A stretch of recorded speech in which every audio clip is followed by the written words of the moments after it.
The opinions voiced in this podcast are for general information only and are not intended to provide specific advice or recommendations for any individual. To determine which strategies or investments may be suitable for you, consult the appropriate qualified professional prior to making a decision. Today's guest and their company are not affiliated with or endorsed by LPL Financial.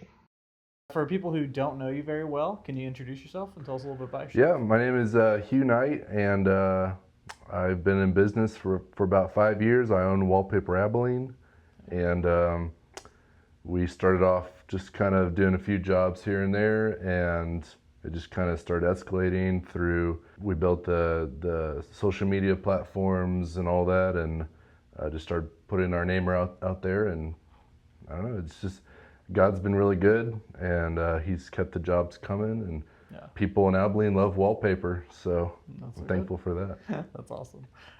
So can you give me a brief background about you, or kind of what you were doing prior to starting Wallpaper? So I was born in El Paso, and when I was 12, we moved to Abilene for my grandparents, and my mom moved up here to take care of them and stuff. So I always tell people I was raised here because it's early enough still. So Abilene's my home. Went to school here, went to Wiley. I was in the band, did a lot of music stuff. I was percussion and did piano stuff. Played a little bit with the McMurray band and their chamber ensembles and stuff like that. And then after high school, I went off to Baylor and entered their music program. I studied music theory, again with the percussion and the piano. So I got my theory degree, and then had the option to either go to New York and get a jazz studies degree, or go to Colorado and become a ski racer. So I got a lot of laughter from my colleagues in college when I made the choice to go to Colorado. I've always loved sports. I always loved being active, anything with a wheel, anything with speed, love that. So Colorado kind of tugged on me there. So moved to Colorado right after college. I was doing training. I was hitting the gym hard, skiing. I joined this ski racing group that had a kids league, adult league, all that stuff. And so I was doing the racing stuff. It was awesome. And then alongside of that, I joined a paint crew, and they did all sorts of painting. This was in Summit County, Colorado, so Breckenridge, Keystone, Arapahoe Basin, Copper, Vail, all the pretty well-known ski resorts there. Right. So we were painting all these places, and they did a ton of wallpaper. They were doing some pretty high-end wallpaper in very expensive houses up there. So I had just an amazing time getting to work with amazing products. My boss had been doing it for about 30 years at the time, so had excellent training and just learned how to do things properly. It was a small crew. The focus was on the client's home, their furniture, keeping things clean, leaving them better than how we found them after the installs and stuff. So that's kind of the key that helped me grow the business here. Is my boss. He was so attuned to detail and making sure everything was perfect. I'll digress a little bit. So yeah, joined that paint crew, worked there for 6 years, and then got a little homesick. So my parents are still here, so I decided to move back. And I didn't plan to start the business, but my friend Matt, he knew a guy that wanted some wallpaper, and he was just like, yeah, I'll do it, sure. This would be fun. I love doing wallpaper. So I did that job, and then I was like, well, let's just start a Instagram page. Let's do that. So started that, put the name out there. I filed the LLC, all that, and then started taking off from there. Yeah. So. A lot of people in Abilene are kind of either they're new transplants, or they're people who've kind of returned after being away for some time. Did you kind of see Abilene a little bit differently, kind of like coming back as an adult, coming back with a little bit more experience about life in some other markets? Yeah, it's kind of interesting. I felt like I was in the big leagues in Colorado. The cost of living is higher, so the decision to move back to Abilene was like, I'm going to be able to do really well here. I'm going to be on top of my game. I've got a great product to sell. I bet I can do really well in Abilene. When I got here, it's kind of similar to Dallas. Everyone's very business oriented. When I got to Abilene, even though we're smaller, everyone is very business oriented, and I'm competing with a lot of business people. And then I realized in Colorado, there weren't people my age competing for business. They were just trying to get on the resorts, they're being a lifty, Yeah. getting a ski patrol job. They just wanted to go and ski. So I realized like Abilene's way better than I thought it was, Oh, really? which is great. The competition allowed me to really up my game as well. Yeah. So. Yeah, I think people undervalue competition here. Like it's very much like people kind of come in from these other markets thinking they're kind of, and I heard it kind of put one way, it was like they think they're going to save us kind of a thing, and then they kind of find a thriving and really difficult market sometimes. Yeah. Where I mean I don't know. I think we just punch over our weight a lot of the time, and so I think that becomes kind of pretty easy to find out once you've joined in, and like once you're really trying to compete for jobs. Yeah. No, Abilene's very impressive. All the people here, and there's that niche of business people here that are all really well connected, and they help build each other up. So one thing I kind of wanted to transition into is just kind of like your early days in the kind of the business, and just what was kind of that point for you? I know you said you kind of started the Instagram page. I know you kind of started kind of thinking about it as a business. When did it feel like you made the transition from an hourly worker into someone who really owns a business? It was probably around close to year 2. The way I started, I think a lot of people do this when they've never run a business before. They kind of say, how much do I want to make? What's going to put me where I need to be? And then they kind of backtrack and find out what they need to make hourly. So I definitely did that, and that's great. There's tons of ways to build a business strategy, and that's a really common one for first-time business owners. So I was doing that, and it just came down to, all right, that's my hourly. That's what me as an employee is going to make. Around year 2, I discovered that there should be some definition in a company between the employees, the business itself, and then obviously me personally as a shareholder interest. I discovered that I should pay myself as an employee for sure, whatever that may be, whatever the market is, 20, 30, whatever that is, whatever you think the work is worth. But then it became very important to me that the business as an entity needs to make money, and I need to separate those things. So I started billing hourly for the employee plus margin on top of that for the business. So I get a certain amount hourly, then whatever I make, the business makes margin on top of that. And that's what I ended up billing from then on out. I just thought that was really smart. Yeah, it's more money, and it's easy to say, well, that's too much. I want to be fair, so let's not do that. But I think it's important because I'm providing a service that people in Abilene like. In order for me to continue to be here and provide these customers with that service, it's fair for me to have this pricing model in place so that we can all thrive and we can continue to install wallpaper and sell paper to our clients. And so that was the big shift around year 2. Yeah, there's a trap somewhere in there where people kind of get lost, and it's where they started as a regular worker. Say if it's their first business, it's their first time doing something for themselves. They kind of start with the mentality of, oh, I wasn't treated very well, I'm going to treat all my people incredibly well. And some businesses I've seen kind of put themselves in a rough spot where they continuously always view themselves as one of the workers or even less than. So like you have an owner who's like, hey, I'm just trying to survive right now. I'm paying all my people really well. I'm taking less for me. And it becomes, okay, well, there isn't going to be a job if I can't survive doing this, or if I'm leading to the burnout for my business. So yeah, I think the sooner that you can get into a point, kind of like what you did, which is find a system that's going to work for you, understand the value that you're actually providing, not only to the community but to your own workers, and you need to be taken care of. And, I mean, that continuity is going to keep the things of everyone's going to be continuing to get paid. Everyone's going to continue to get good services, and you're going to be able to keep doing this. Right. I mean, that's just kind of how it goes. Yeah, greed is a very wise thing to have a mindset for in a business, and finding the point between greed and fair. So if this is the middle and fair and greedy, I don't want to be all the way over here, Right. you know, and I also don't want to be too fair to the customers, because then, you know, I'm not going to be installing wallpaper for very long. Right. So finding that middle part to where everyone can thrive is really important. Yeah.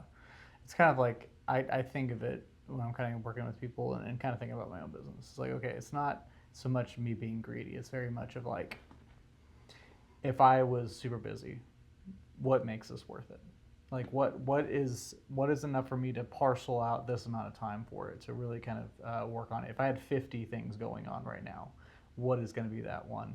And that's very different from, hey, I'm paying my mortgage based on that person walking in, Yeah. or you know, I mean, it's a different mindset. It's like, hey, this I am providing a value, I am doing something that does, you know, I'm providing a service. You get paid for doing services. That's the only reason why anyone works. So it's like, okay, what is that middle line? So I think you've done a good job of that. Yeah. What were some other transitions kind of in those early stages where you're kind of going from, okay, I think this is gonna work. This is something that can really have some legs, and I can do this long term. When do you think you felt that? Um, very early on, Really? and I don't think it's anything I did. You know, I had the Instagram page out there, but that's almost all I did. There's some word of mouth, but I was just beginning. Yeah. So, and I just had an Instagram page. I think God has really carried me through this 5 years. It was a nice thought about a month or two ago. I was just looking back at the 5 years. I was like, wow, you know, I've had some ups and downs, but through all of the stress and struggle, God has taken me all the way to this 5 year point, and I've made it, you know. It's been good. He's provided for me. But yeah, to answer your question, you know, there wasn't much that I did, and I'm just thankful that people enjoy the wallpaper and they enjoy the job that I've been doing. But I do have to credit God for kind of, I guess, carrying me quite a bit. Yeah. Any initial challenges that you had, or has it all just been free sailing? Not too much. You know, we're not making you know, we're not getting rich over here. We're saving, we're investing, we're paying our employees, we're paying our marketers, and I don't know. It's been good. Not really much to say on the struggle end. It's just been kind of continuing to go every day, and it's been good. That's awesome. Um, Biggest things you kind of learned outside of the technical work or like outside of wallpaper itself? What was something that you really had to learn as far as maybe business goes, or kind of managing that? Yeah, it's been really fun learning outside of the technical space of actually just installing the paper. This was kind of organic. We found that our customers wanted to purchase through us. We're like, okay, well, sure, I'll buy it for you, sure. And so we started going to the manufacturers, and they offer trade programs for people like us, like retailers and designers. So we set up a few trade accounts with some manufacturers, and we're like, oh, we're getting good deals on this stuff. So we were able to sell this paper to our customers for, you know, discounts off of retail. So learning that was super fun, getting into the retail space. Yeah. We started off pretty immediately with QuickBooks on the accounting side, set up all the bank accounts, learning how to record transactions, doing all that stuff. So that was really fun, and figuring out how to just make our book super clean. And I've always kind of stayed inside the lines personally. So learning how to follow the rules. What rules do I need to be following? Am I compliant with, you know, the comptroller and all that stuff? With the retail side, you know, with the taxes, like, oh, I need to be charging people tax for this. Great. So how do I do that? And then setting up the comptroller accounts and learning how to collect the tax and pay it on time. I think when I was first starting, I didn't sell wallpaper for a month. And I was like, okay, cool, I don't owe anything. So I didn't file any report that month. And then I got a $50 penalty. Mm-hmm. And I was like, oh, wow, I guess I need to keep filing these, right, even if I don't sell paper. So yeah, so the accounting side, the retail, the taxes, comptroller, I think that's pretty much it. But that was super fun to learn that didn't come from my background in Colorado with just installing, I was just the worker there. Yeah. Now the business owner has a lot more responsibilities, and it was fun learning those things. Yeah, that's awesome. So we talked about this before, but last time kind of that we met, it was a little bit about like networking and kind of building relationships. How has that been helpful for you? How have you kind of viewed as building relationships kind of around business and around town? It's very slow. It's kind of like advertising. It's hard to kind of track what it's doing. I think year 2, I hit the social networking pretty well, or just networking in general within Abilene, going to chamber events and after hours and all that. And 5 years later, I realized how much that helped. Yeah. Because after year 2 or 3, I backed off because I'm doing well. It's because it's all me. I don't need to go out there and network and all that. Year 4 and 5, we've increased our profits every year, our revenue mainly, but things were slowing down a little bit. So I was like, all right, what's going on? And it dawned on me that I haven't been out going and meeting people and putting my face out there.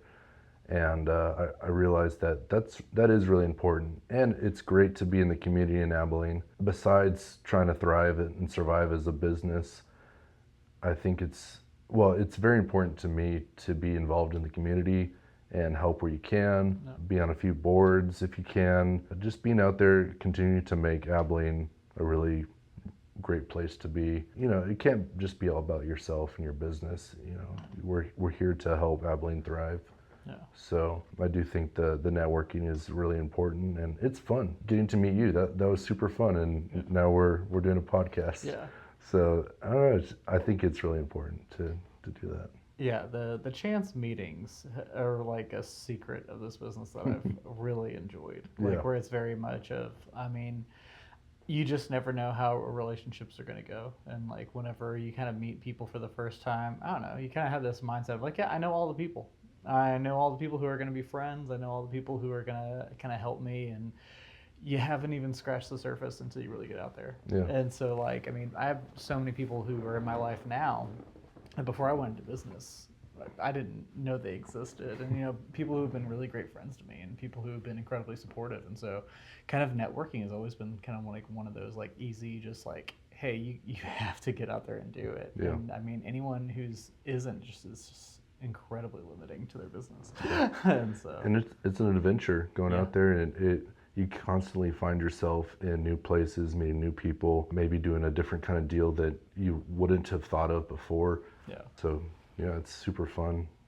If I didn't have a business and I wasn't getting out there for Wallpaper Abilene, I'd still want to do it because it takes you in cool places. Yeah, it does.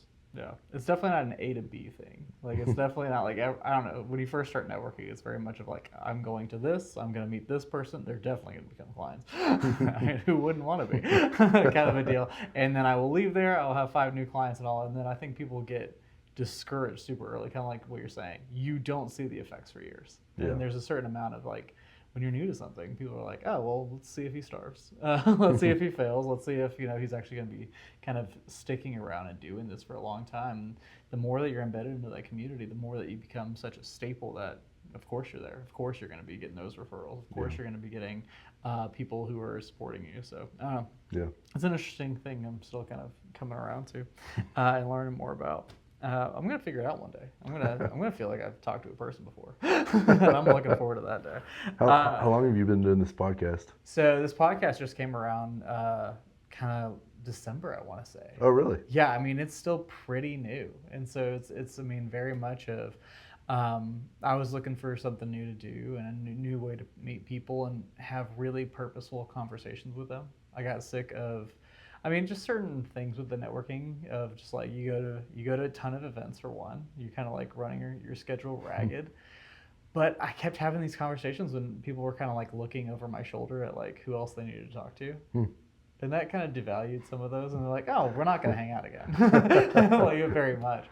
And so I was like, what's my evil plan for how I can get to know people? And, my favorite things that I've been doing have been just meeting people in coffee shops and just like, or grabbing a drink with them and kind of learning a lot more about their business, their background, things like that.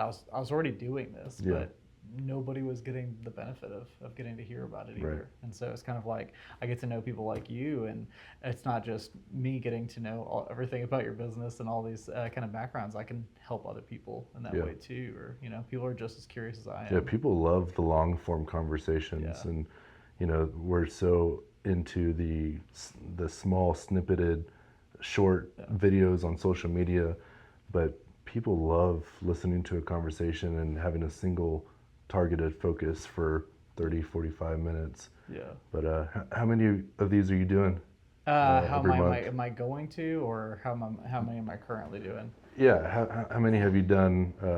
It's April. Yeah. How many did you do in March? So I would say I typically try to have at least one out a week. That's been the schedule I've been doing. Wow. But that looks different. Sometimes I'm recording 4 in a week.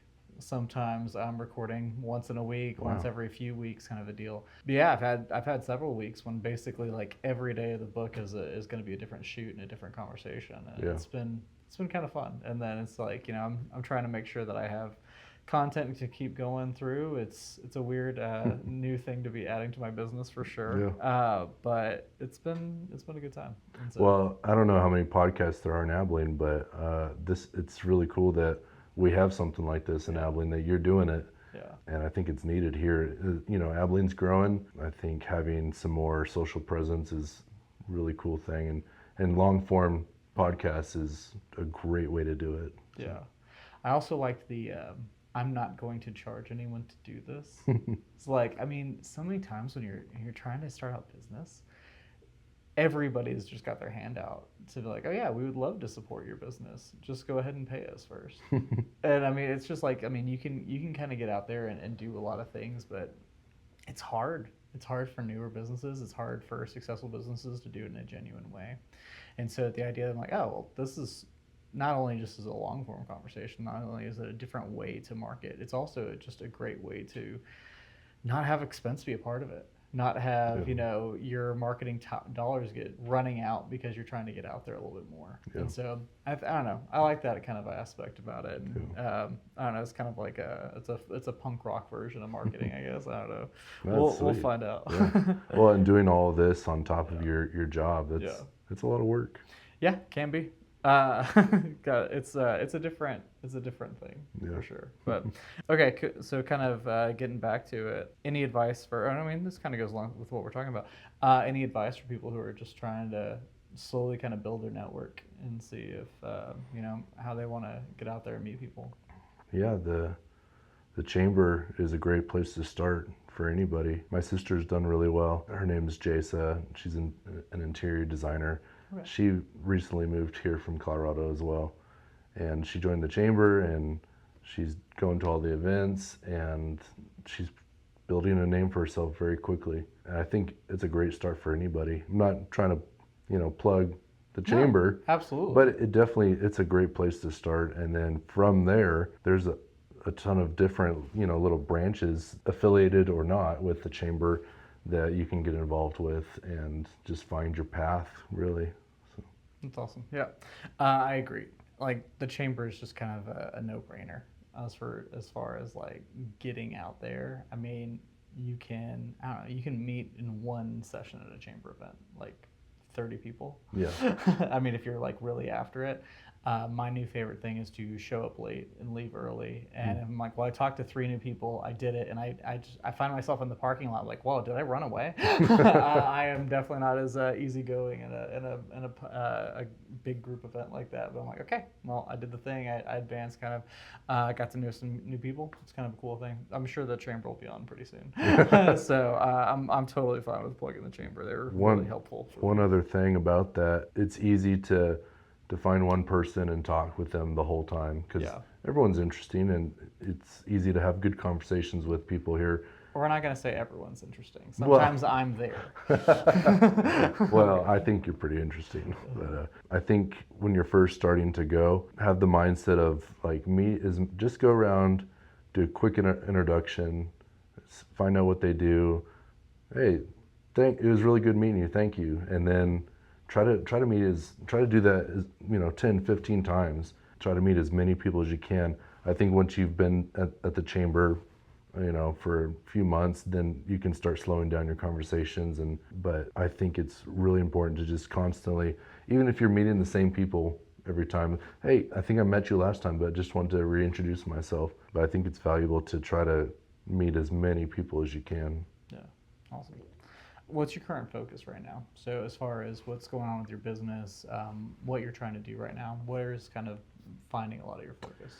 We're investing pretty heavily in some marketing again. We just created a new website, or rebuilt it, I guess, and we're trying to target some, I guess, different demographics. Currently, our split is about 90% residential, 10% commercial. We would like to bump up the commercial a little bit, especially with like new home builds and stuff like that. We love our residentials. We want to keep those, but we also want to start doing more home builds so that when people get into their home, they can have, some awesome, cool wallpaper to start living there. So definitely pretty heavy into the marketing right now.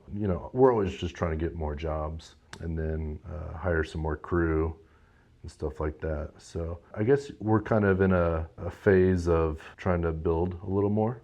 We've been kind of riding the wave for the last 4 years, and it's been great, but the wave, it's not over. It's just, you can't just ride one wave when you're surfing, on the beach. You've got to swim back out eventually and find a new wave. So this is kind of a rebuilding period for us, and we want to do it well, and definitely want to have the team behind us to help us with that. So, yeah. How do you think about, like, what would be your process, I guess, for trying to build out more commercial bids and things like that? So if you're trying to become a little bit more into a market that you're not, what do you think your steps are towards building that? Again, networking. Yeah. Who are you networking for that? We're involved with the HBA. We let that membership lapse. Unfortunately, that was my fault. But we're getting back into that pretty heavily, and we're going to those luncheons every month and just, meeting as many people as we can, meeting the home builders, trying to get in with them and show them what we can do. And so that, and part of the website build, we targeted commercial projects pretty heavily, and just making sure that if there's a builder out there interested in what we do, it's very easy for them to find the page and read about the process and what we can do and all that. So Yeah. There's kind of a tendency later in business to become more niche, and that's where a lot of industries are just going in general. Like, you kind of find the person who's the specialist in that thing. And so, I mean, a lot of people, I think, are in businesses in the position that you are, where you're kind of in that, okay, we've done well up until this point. How do we specialize more? How can we shift the focus of what we're doing and be just really intentional? And so that's typically like how I kind of think of, like, what are those early steps? I find people who do what I do in extremely niche, kind of like they only work with dentists in like this zip code. Like, I mean, it'll be like crazy, like wildly niche, it feels like. I'm just like, how in the world did you build a business of just that? Like, I don't know. It's like, did you cull 30,000 clients down to down to like your 9 that you want? I don't know. So I'm just kind of always curious and always asking people about kind of what that process, and as someone who's building that right now. I imagine it's like, they start out with a broad clientele, and then they kind of narrow it down. Whoever has a pulse. It's like, can you make it through this door? Please, right this way. And then I'm sure that, like, it kind of boils down like, hey, I'm really good at this thing. I'm really good with this group. Yeah. And then I think it just kind of drills down from there too. But I mean, you also just, like, you only see two ends of that spectrum. Like, you almost never see someone in the middle of their journey for that, or their middle of their like business kind of journey for that. It's kind of like, you see the people who are just starting out, and then you see these people who seem like they've been doing it for 49 years, who are just like, I don't know, staples. And you're like, okay, so how do I marry that together? How do I figure out what's going to be my windy road for that? And kind of things like that. So with Wallpaper, it's pretty niche already, so I don't have a huge problem finding my niche, but I am kind of in the middle, like you were just saying, trying to figure out where we're going to end up, what's going to be our best demographic, what's going to be our best setup as far as is it a new build, is it the residential, is it retail, so I think we're kind of in the middle of that Yeah, But it's exciting.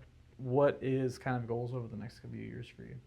we want, we want to do this build phase really well with the marketing and all that, and then we want to build the crews and the jobs, and I guess we just want to get the word out. So we have great ideas for what Wallpaper should be. A lot of times we let our customers have the reins. We do have, I guess, an agenda with certain products that we want to use, the ones that we've seen do really well, especially in some of the bigger cities around like Lubbock, Amarillo, and Dallas, and we see the things that they're doing over there, and we're like, wow, that's really cool. So pushing that agenda, the customer always has the final say. Obviously, we want to do what they want, but we also want to continue to show products that we think would be really cool. So some of the houses they're building these days, the walls are huge, and traditional wallpaper is, the patterns repeat like every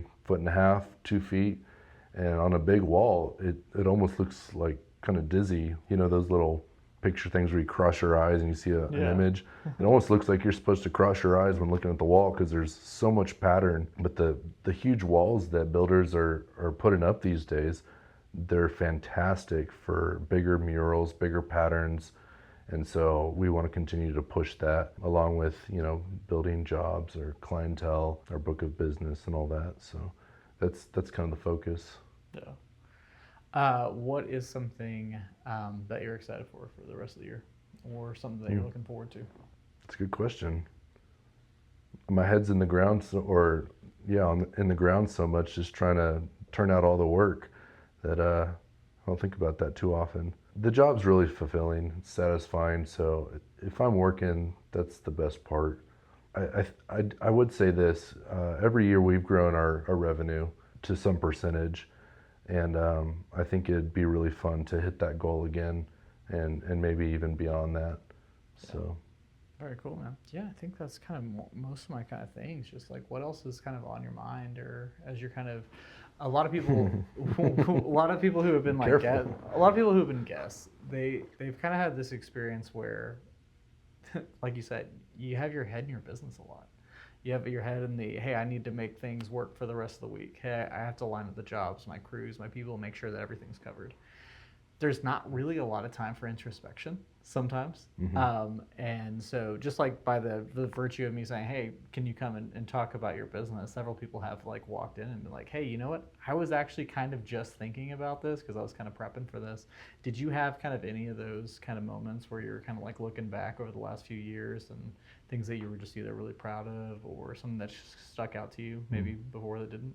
I think margins should be biggest percentage-wise at the trade level. So if you're a small business just doing, a trade and you're being hired out by contractors and stuff, make sure that your margins are very healthy on top of your employee, your payroll. The GCs it's common to do cost plus, and they're around 20%, I think. So that's what the GC is a step above the trade. So the tradesmen should definitely have 20% or higher, I believe. So make sure you're doing good margins with your tradespeople. And then if you're going to build and start building houses, then maybe reduce your margins. If you're, I don't know what's on top of that, but brokering GC services, I don't know, a smaller percentage for that. But yeah, I think it's really important to think wisely about the business model, even if you're a small tradesman. Where can people connect with you? They can connect with me on the website. There's tons of form submissions. What's your website? Wallpaperabilene.com. Okay. So they can, almost every page has a form submission, and then our social media can connect you to the website. You can message us on Instagram, Facebook. You can come find us at the Chamber events, HBA events, Abilene Young Professionals, the Abilene Philharmonic. We're there every month doing those concerts. And presented by Stiefel? Yeah. Nice little plug there. But yeah, those are the main ways there. Yeah, nice man. Where do you get your clients then? Like, do you think that you have more kind of traffic through your socials? Do you think it's through Google? Like, where do you think? Definitely started out with socials. Okay. We get a lot of traffic through our website now. It's almost more on the website now than it was from Instagram. Instagram's still great. people can see all our pictures, but the website can also take you to Instagram. It has a little snippet of some of the posts that we make. So the website's done really well. But yeah. Awesome. All right. Well, hey, thanks for doing this. Yeah, Appreciate thank you it. very much, man. Definitely.